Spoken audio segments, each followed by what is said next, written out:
this. This is exactly what the Prime Minister was talking of. That they would watch it and go, turn it up and really watch. And then they wait a few minutes and they begin to think, well, somebody did it. I've got this little bomb I've been working on, didn't know what, whether it was worthwhile. But wait a minute, this, I'm going to keep my eye peeled on this, just like, someone who just bought some IBM stock, keeping track of the market. Everyone knows that it's foolishness, that this is not true, that he's going to continue to watch, and within, let's say, the hour, they break back in, and the Prime Minister hurriedly comes on, and there he is, and he reads a statement I just made up for you, or paraphrase, it's been done before, but he says, we will not, I want to repeat, the festivities, we're now cleaning out the square, and we remove the bodies, and we're going to have pledged a wreath, we're going to do something. It's not to distract from the seriousness and the heartbreak of our fellow citizens being slaughtered senselessly, but we cannot stop the normal activities of a civilized people. So I'm declaring that starting immediately, the celebrations are to continue back in the square, back all the parades, all the festivities are to continue for one reason, that we cannot let this one cowardly act stop the activity, the normal flow of a civilized, intelligent people. Least it give, and now we flash back or split screen to this guy, this would-be maniac with his bomb waiting. We split screen to the Prime Minister, and then we see the guy watching his TV set. And the Prime Minister said, least some other would-be crackpot is encouraged to engage in similar acts. So let the festivities go back on, and we'll just pretend it never happened. Now close back to the full screen of our would-be maniac, him going, rats. And him picking up his bomb and go put it over in the corner like, well, another All right. Of course, it's not surprising. We all understand that this sort of thing elicits laughter. But remember what I used to have put on the front of the show. I think it's still going. That just because something makes you laugh doesn't mean it's a joke. The point of this was not to be humorous, as you know who've been watching this for a while. But now consider, it is patent foolishness. You know that's not true. All the definitions, I didn't really have to go through that. All you have to do was take what the Prime Minister said. It could have been the head of their local church. It could have been a cardinal. It could have been any important person. Well, it could have been a reporter. The point is, any sane person, but I just wanted to use the Prime Minister, again, it's sort of a de facto voice for civilization. Here it is, a public official, someone that represents the heart, the mind, the soul, the attitude of the people. All you have to do is take what he said. You normally wouldn't do it. If you're ordinary, you would never do it. But anyway, it was ordinarily not be done to take the sentence itself, that we're going to continue the festivities. We're going to clean up the blood. We're going to wash it down. We're going to put out a wreath. I'm going to go down there myself and place a wreath in tribute. And we're not trying to diminish the severity of this dastardly deed, but we cannot stop the flow of civilized life. And so I am, as soon as we clean the square up, and I'm going down there right now from this news conference, I'm going to place a wreath there. But as soon as I'm through with that, within the next hour, I want to invite all of you back downtown, because the festivities will continue our pace, our tempo, because we cannot allow this one deed to stop our celebration of freedom and civilization itself, least it simply encourage other would-be crackpots, other potential madmen to engage in similar behavior. Now, it didn't take me to say it. The sentence itself is just the height of prattle, irrationality. And anyone knows it, that if indeed, and from a civilized view, anybody who puts out a bomb in public, let's forget the imagined, if there were any imagined political or religious motivations for it, which doesn't change it, but I'm just using ordinary terminology. Just forget that. There's just a solo crackpot, a man with no claimed agenda, no political, religious theories, just a nut. Just to use ordinary terminology. Use the Prime Minister. He called him a madman. By his own sentence, even though it perhaps inspired a nation, perhaps after the fact, reporters covering the whole scene, locally and perhaps from other cultures from outside that country, they will point out that is probably the kind of speech that will be remembered far, far after this madman's bomb explosion here, because that man, the prime minister, seemed to have just suddenly pulled up the whole heart of the Dutch people and expressed the sentiments of a free, refused to be cowed people. And just within a matter of minutes, he sort of pulled them out of the desperation, the kind of sorrow that I'm sure that the Dutch people were feeling, the kind of thing that would shake their very beliefs, their faith in civilization itself. And he pulled them out of it. If you just took his sentence, it is absolute prattle, it is babble, and everyone knows it. That if indeed it was a madman, let's take his definition, just a kook somewhere that just decided, hey, there'll be a bunch of people, see how many people I can blow up with just this one little bomb. See if it actually works.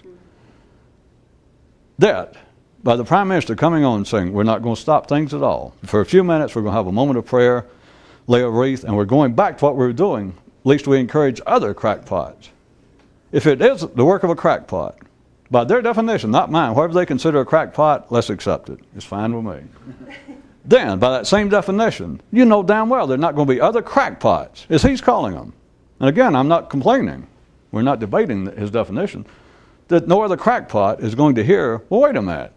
They stopped for a couple hours, washed out the blood, laid down a wreath, and went right back to partying. Well, crap. I'm not going to waste my bomb on people like that. Boy, darn. And I mean, the good old crackpot just be pissed as hell. Think, damn them people. You know that is foolishness. Do you recall sort of the heading that I started tonight was to show not only how far removed talk can be from reality, from what happens. And now you see that I was not about to pull out some anomalous situation. This is the sorts of things that go on every day. As a matter of fact, it went on, as I said, quite recently and made it international news. And it's nothing new. It's happened before. But if you listen to what the Prime Minister said, the spokesman for the people, when you listen to what he said, it is about as far removed from the reality of what he's talking about. Not reality by my definition, but reality as he knows it. Reality as the French people know it. Reality as everyone involved knows it. Any sane person affected by what was going on there and what he said or even listened to it, any sane person knows that what he just said is just patent foolishness. That by them continuing, it is not going to have the slightest possible effect on any nut anywhere as to whether he will try and plant a bomb. No effect. And you know that. If someone said, well, it might, he is suspect. I mean, he may not be a dangerous nut, but the man has got some mental deficiencies. Now remember, all of this is not by my definition. There's no view involved, no slant on it. I am taking the words as the Prime Minister, the words as a sane, exemplary spokesman for some whole group of people. And it could be all of humanity. It always seems to strike people better if you pull out an actual example, a local example, a specific example from ordinary existence on this fine orb. But everyone, by what the man said, just his words, without me making any comment, if we just took the words, if I went back to it and made it up, put it together again, the sentence, and we took anybody who heard that, in the sound of his voice, that if he was Italian, we took any Italian, and we go, that sentence he just said, what do you think? At first, of course, they go, well, God, it touched my heart. It almost made me cry. At least it pulled me out of, I was getting depressed. I mean, just to think that would happen. But his words, and I go, all right, but you listen to the sentence. And suddenly we had a transcript of it. I wrote down, and I said, read that sentence again. Is that sentence actually, do you accept that as rational? Is that believable? Is that a true representation? Is that a fair representation of reality as you know it? Your opinion. Is that sentence correct? And you know what I'm saying. I've already given that part away, but they could look. And if they actually tried to give it anything resembling an objective reading, they would say no. It is foolishness. They know damn well that there's no nut anywhere, not any nut who really deserves the name nut, is going to be dissuaded whatsoever by the acts of non-nut people from his potential nuttiness. No one insane, by the majority's definition, is going to be dissuaded from pursuing their insanity just because of the actions of the sane. You know it's not true. If that became true, then the conditions, the distinction between, in the ordinary sense, the sane and the insane would be so blurred that you wouldn't know, you watch them dancing and you don't know who's the man and who's the woman. That is one of the distinctions between the sane and the insane, between the civilized, the majority, the collective consciousness and thinking of humanity at any time and any place, and those outside the mainstream, those outside the collective thinking, that is the sanity, the civility of those people. So you know it's foolishness. The people involved, if they simply stopped and thought about it, they simply know that the sentence defies everything known to them to be real. It is in contradistinction. It is simply foolishness. And yet again, is it? It is literal foolishness. It bears no relationship other than a few words in common with reality, but it bears no real, it does not reflect in any valid way the consciousness of the situation about which it speaks. That the Prime Minister says we have got to press on with what we were doing as though this dastardly deed didn't happen, that this madman is not going to shut down our society, because if we let him do that, then they'll be lining up. There'll be madmen saying, when's the next celebration? Saying, blow up my bomb. You know it's not true. You know it is not a reflection, not a valid reflection of reality, and yet it serves a very important purpose. The fact that it bears no real relationship to reality as they know it does not even enter into its efficacy. Again, reminding anyone who might be watching this for the first few times, this has nothing to do with prime ministers, government, the stupidity of man, bombs. It has to do with the fact that civilization is based upon, I slipped in already several news items tonight earlier. It's based on several things. One is not forgetting that the location, the actual location of civilization is in man's head. And that there are two ways to look at the relationship between talk and action, between what men say and what actually occurs in their life. One is to say, as I'm saying, that there are times, from one view, that you can say the relationship between what man says and the reality of what he's experiencing is almost non-existent. Such as in this case, in the specifics, for them to say we are going to, for the Prime Minister, for civilization, that local civilization, to say we will not be deterred in our present activities by the work of a single madman, because if we do, then it will only encourage other madmen. The relationship between what was just said and the reality as they know it, not by my definition, not by yours, they know it to be foolishness. They know there is no such correlation. They know that madmen are not deterred. Madmen are not even affected by what the majority do, which of course is one reason that they are so infuriating. And by madmen, we're including everyone, the criminal, the unsocial element always outside the heart of life's mainstream civilized parade, the slow, mechanical march forward. They're always there. Man's infuriated by it, the majority. It is one of the areas easy to ridicule.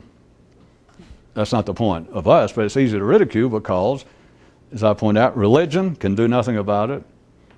The judicial system can do nothing about it. And even the last-ditch stand, it would seem that the penal system, the coercive, the punitive arm of the judicial system of civilization can do nothing. You know, men start out, it just keeps coming and going. They'll decide, well, there's one thing we can't tolerate is murder. And so they will decide, some group will collectively decide, all right, anyone who murders another person, the unlawful taking of another life, will get at least 50 years in jail. And so they say it has no great effect, and so they up it to life. They wait a while longer, and then you think, well, we've had it. I mean, the people are not getting the message, these criminals, these madmen. All right, from now on, we'll have a death penalty. Which, of course, really, here comes the dramatic sarcasm, of course, really then straightens things out. That's why it's easy to ridicule, because there is no cure. If I lost you with all the threat of punishment does not stop madmen. It's just one of those things that is very close to the blatant, in-your-face reality of what life's about, that civilized men, to stay civilized, must turn their head. You cannot look at it directly. You simply cannot.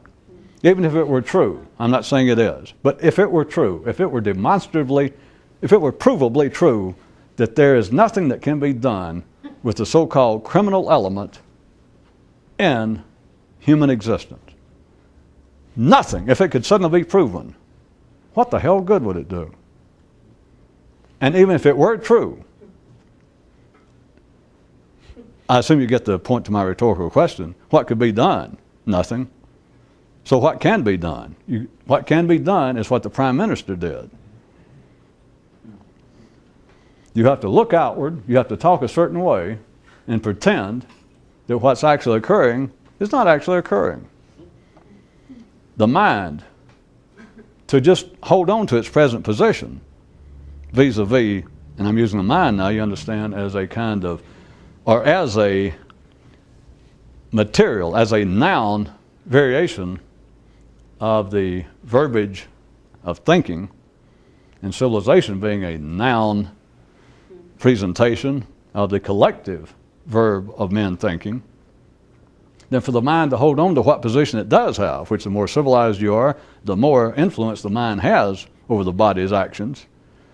But for the mind just to hold on where it is, even if we took the example again right quick, if there is no cure for so-called criminal behavior, or there is no cure for the appearance of the so-called criminal element in human existence, then the mind, to hold on to what power and what influence it presently has, which, whatever position it does have, has decreased the so-called criminal activity amidst humanity, because the more power the mind has, the less in any given area, in any given era, the less criminal activity you're going to have. I mean, that's obvious. If you're following, the more civilized a place is, the less uncivilized it is. But for the mind to hold on to whatever position it has, it must attribute to itself, each person individually and collectively. That's part of civilization's collective responsibility, is for each civilized person to in some way encourage others that yes, we are doing better. For the mind to encourage itself, to attribute to itself and to itself collectively more talent, more ability, more success than it demonstratively has experienced. But it can't be otherwise. The Prime Minister could not come on, and if you're following again, me pointing out it's not just a slight deviation between what he said and the truth of the situation. They might as well be in two different realities. So if he came on and said the truth, he would say, my fellow Italians, as some of you may know, within the last 30 minutes, a large bomb has gone off in downtown Rome, and over 200 people have been killed and thousands injured. It's obviously, as far as we don't have any doubt, it's a work of some madman. It was an obvious bomb placed in a strategic place to inflict the most harm on our good fellow citizens. And I will be down to such and such a location within, as soon as I leave here, to place a wreath. And as soon as I do that and we have a few moments of silence, I want to tell you this, no disrespect for the dead and the injured, but I want the festivities to go right back on, because we cannot allow the work of one madman to shut down civilization, to shut down life as we know it, because it will simply encourage other potential madmen to engage in similar behavior. If the Prime Minister came out and told the truth, by the truth now, not according to me, according to what they know from experience, what he damn well knows and what everyone damn well knows, he would say, a madman, we have no doubt, a madman has self-bombed and killed so-and-so and etc. And as always, we don't have the least idea who did it. We got no idea why. Even if we did, we don't know what to do with the dirty bastard.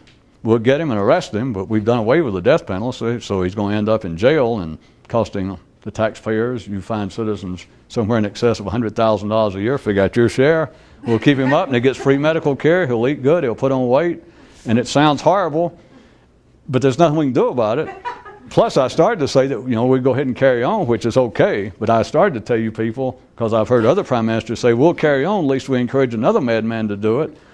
But I'm going to tell you the truth, just because if I say, well, we got to carry on to discourage another madman from doing it, it's not going to have any effect on a madman. If we knew how to affect potential madmen, we would have already done it and stopped this madman from setting off the bomb. So, my good people, I know you elected me, and I love the job. It's a great gig, and I love being Italian. I love the Italian people, and my heart's as broken as yours are about our fellow citizens being killed. But I ain't got a rat's ass idea how to handle this, and you don't either. So here we go. Listen to me. What we're going to do is I'm leaving here, this news conference, I'm about through it, I'm going down, my cabinet will be there, the national band will be there, I'm taking a wreath, I'm going to lay it there, I'm going to say a few words, a prayer over our slain countrymen, but then I want the celebration to start back, because since we have no idea what to do, we're going to play like we do. You got me? And 20 million Italians would look at their TV set and go, well, all the sane ones. Like I said, the potential madmen will go, damn. Boy, ruin my fun. But all the sane people would go, because what else can you do? There is one other, I said there were at least two ways of looking at the relationship between talk and what men know to be true about the things of which they speak. Another one is, I slipped in a few nights ago a news item that said that one man had come to this conclusion. He said, he came to one conclusion having to do with a blurring, a misunderstanding of what talk amounts to. He called it thought and talk. And he said, if those of you who remember, I'm changing a little bit, those of you that have a real good memory, he said that it struck him that as soon as children develop the ability, they now have the capacity to speak, as the adults begin to encourage this ability by doing such things as holding out a spoon and going, spoon, spoon. Or the child begins to kind of stumble, begins to try to get them to walk. So here's a great opportunity to show the relationship between talk and action. And so the kid begins to maybe move a little, and they encourage him, and they go, walk, walk, walk. And the guy said he had come to the conclusion that there was the basis for this confusion, this blurring between the mind's concept, between humans, an ordinary man's concept once he gets older, between talk and action. Did anybody follow? It didn't go over very well the first time, but what he's trying to describe, and I do not want to make this sound like I literally mean it. I may, but I don't want it to sound that way. Hey. That this guy was pointing out. So that's why I attribute it to somebody else rather than me saying it outright. For those of you who hadn't caught on to that little extremely clever ruse. The man was pointing out that it began to strike him the more he thought about it. This man knew that something is fishy in most people's attitude of the relationship between talk, he said thought that night, and action itself, behavior. But you understand what then he tried to describe, you see, he got to thinking about it. I guess watching other people, I could have made it more elaborate, but you understand, you've all seen it if you don't have children, that people encourage a child. His intellect is just beginning to bloom.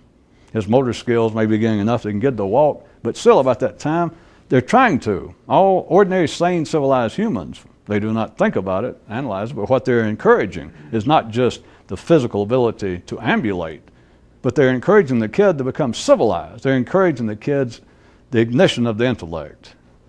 And so what better way, because there's nowhere to start with intellect. I mean, there is no one first word. There is no first word in the dictionary. You can look forever. If you're that hard up for a stupid hobby. There is no first word. And so they try to tie it to the reality of action. And so a real thing, spoon, pen, food, food, food. So it's action of either them pointing or them encouraging the action of the kid. The kid goes, And not only they go, yay, yay, yay. Adults without fail, the parents will go, walk, walk. It's like if they keep saying walk to the kid, it will not only encourage him to walk because they're non-literal, they're non-verbal, just the sound. The encouragement is to encourage the kid, come on, come on, come on, come on. But they will also go, walk, walk. They don't analyze it, they do not plan it, but what they're trying to do is encourage two aspects at once. That is, the development of motor skills and the ability to speak. But the latter, nobody ever analyzes. The latter seems best encouraged by trying to convey a relationship between words, which in a sense have no validity, no currency. There's nothing backing them up. There is no innate Fort Knox backing up the currency of talk. You have to make up. You have to make up a Fort Knox, and so you tie it to something real. A spoon. You hand her food, not just food, but you handing food, like like say food and you'll get some, food, or walk, walk, walk. You'll get my encouragement. You'll get my love. But you got to do what matches my words. Walk, walk. The guy says anyway. He said he'd come to the conclusion that there is the very origins of the confusion and the blurring between talk and action. And he said that on that basis it's understandable. Now, I'm not responsible for every crackpot that writes in some news item like that and that they include in the show. I'm not responsible, but may I be so humble to submit that there may be a modicum of veracity to the man's observation. Oh, just a modicum, but hey, it was a free modicum. So that would be the one view, because what he is saying, what he was inferring, is that the relationship between what men say and then what their behavior, their actions in life, the physical reality of life, he's saying that it has become blurred and inconscionable, intermingled. That whatever distinction there was originally, his inference is they are now very entwined, but not necessarily for the benefit of man. Now you've got that all the way to the one.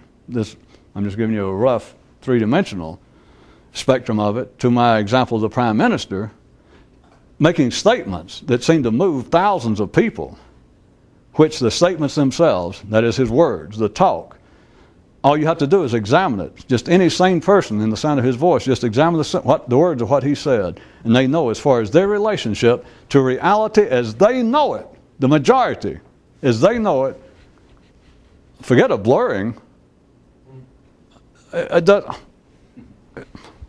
it's just insane. But in either case, and either case is not any case, but in either case, looking at it from either extreme, life goes on. Looked at from a more precise view, life as man knows it would not go on if he did not have, look at it either way you want to, this ability or this disability. If you look at it as a disability, I suggest you get your eyes examined. But it can seem to be that way, that you can look at the kind of example I pointed out, and you can do them on your own, and go, well, there it is. Statements of collective sanity. Because what that Prime Minister said in that example, pulpits are full of them every week. It's not only a political scale, as you know, universities. The whole public agora of collective thinking is filled every day by spokesmen for the collective, or spokesmen for that civilization, for the majority view of sanity and reality, which no one can find fault with. It's just accepted. But their own statements do not match what they know to be reality.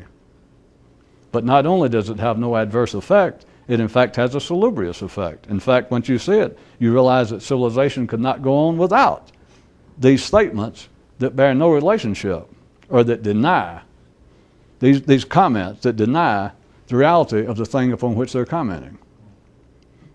But there it is, the spokesman for civilization, for sanity, a prime minister, a priest, a rabbi, points right at something that the collective knows, the whole little community or nation, whatever group.